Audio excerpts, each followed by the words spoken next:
Hi!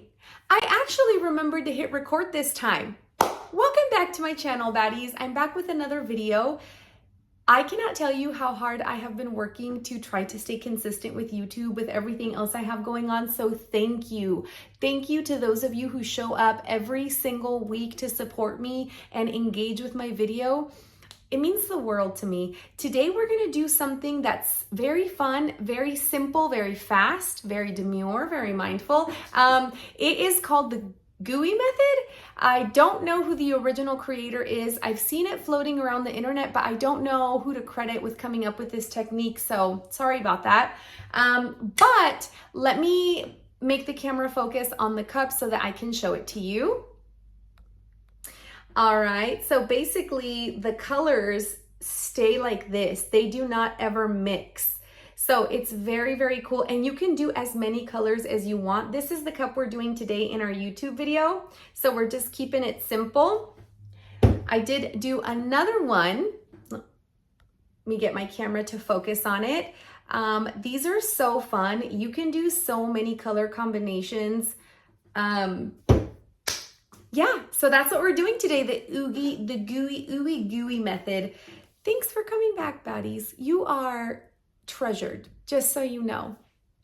Besitos. You know how some tumblers don't have a hole big enough at the bottom when you're gonna use a snow globe tumbler?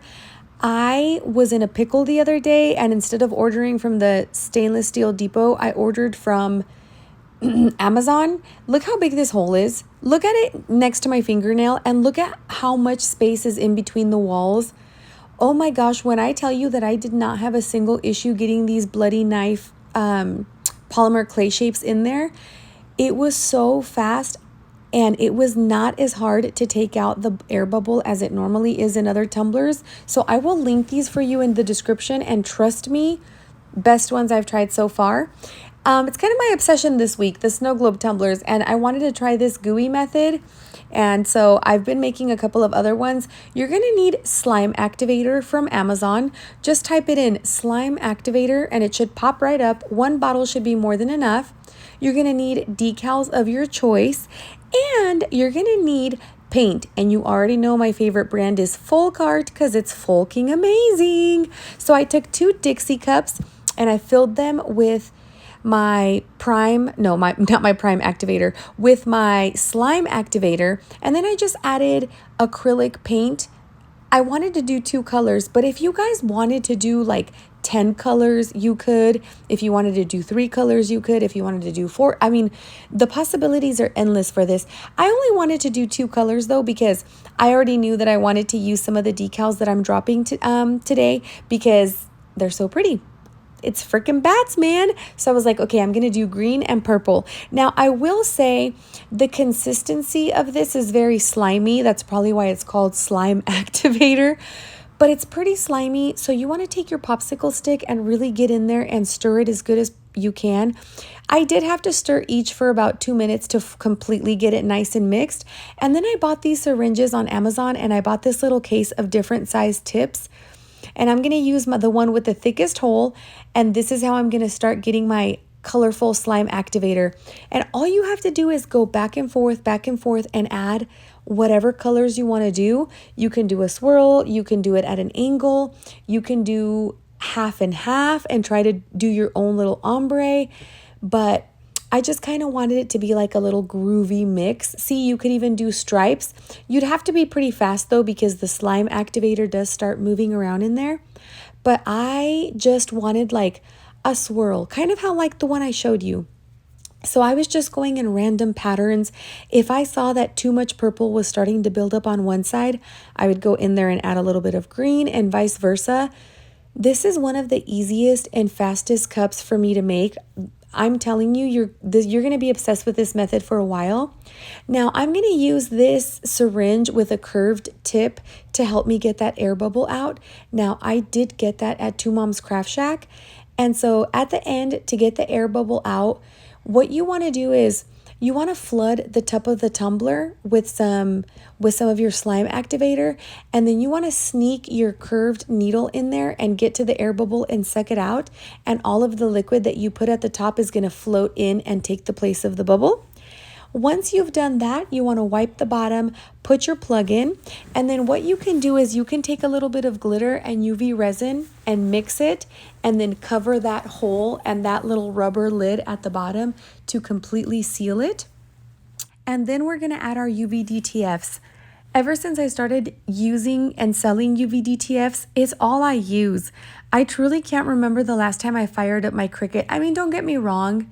I will still use it whenever I want to do like a name or something very specific.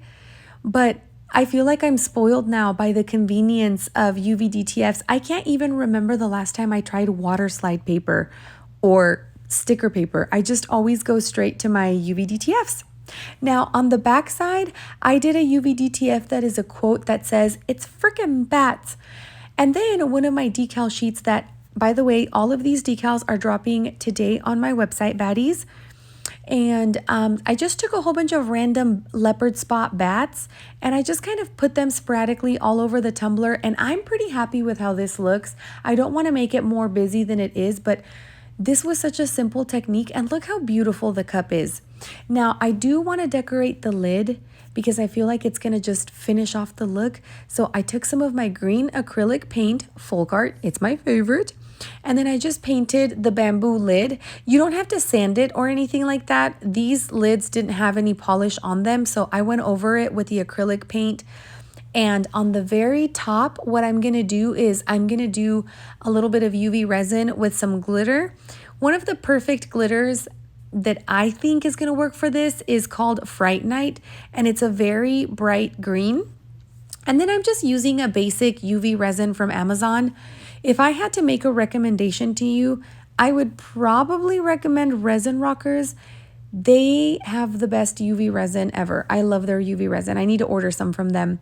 So I'm just going to mix a little bit of my glitter into my UV resin, and then I'm going to pour it on top of the lid, and I'm going to be careful that I don't get it inside the hole. You also want to make sure that it's not going to drip off of the sides. So I went ahead and did that, and then I used my little flame starter, my little fire starter to pop the bubbles, and then I went ahead and I cured it for 120 seconds. I just wanted to be triple sure that it was super cured. And then I started adding those same little random leopard spot bat UV DTFs. Oh my gosh, try to say that 10 times fast. And then after I applied my UV DTFs, I went in with a little bit of just clear UV resin by itself.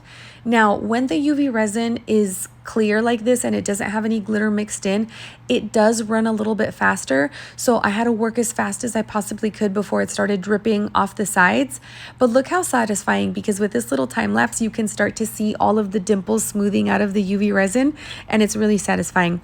Anyway, I used my little fire starter to pop the bubbles, and then I went ahead and I cured it for 2 minutes. The reason I didn't do any of that glittery UV resin on the sides of the tumbler is because I knew that I wanted to add rhinestones. So I'm using Fusion Tack, and I am using rhinestones from Flynn Sisters Supply Shop. Overall, I think the cup took me 10 minutes to do, and the lid took me about 15 to 20. Super fast, super cute, and super easy. Leave me a comment and let me know what you thought of this tutorial. Besitos!